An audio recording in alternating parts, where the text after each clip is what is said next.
Kamu pernah kebayang gak sih, bisa menerbangkan pesawat sebelum punya SIM?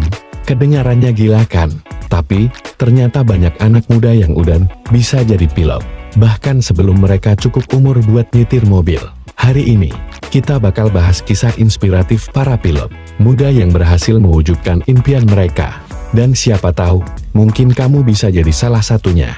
Di berbagai negara, banyak sekolah penerbangan yang menerima siswa sejak usia 16 tahun. Bahkan, ada yang mulai belajar sejak usia 14. Salah satu contoh paling terkenal adalah Mark Rutherford, yang jadi pilot solo termuda di dunia saat usianya baru 17 tahun. Tapi, gimana sih prosesnya sampai mereka bisa menerbangkan pesawat sendiri? Pertama, mereka harus menjalani ground school, belajar teori penerbangan, navigasi, hingga aturan keselamatan udara. Setelah itu, mereka mulai latihan terbang dengan instruktur. Awalnya, mereka cuma jadi co-pilot, tapi setelah beberapa jam terbang dan lulus ujian, mereka akhirnya bisa terbang solo. Kebayang gak sih?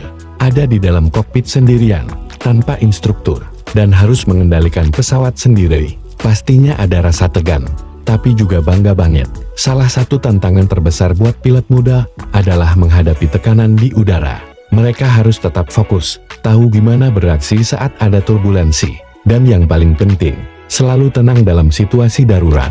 Tapi dengan latihan yang cukup, semua itu jadi lebih mudah. Selain itu, jadi pilot muda juga punya banyak keuntungan. Mereka bisa memulai karir lebih cepat, punya lebih banyak jam terbang, dan tentu saja, kelihatan keren banget di usia belasan. Tapi tentu saja, dibutuhkan dedikasi tinggi, latihan keras, dan disiplin super ketat untuk bisa mencapai level ini. Jadi kalau kamu punya mimpi buat jadi pilot, nggak ada salahnya mulai dari sekarang. Jadi, kalau kamu diberi kesempatan buat belajar jadi pilot di usia muda, berani coba nggak?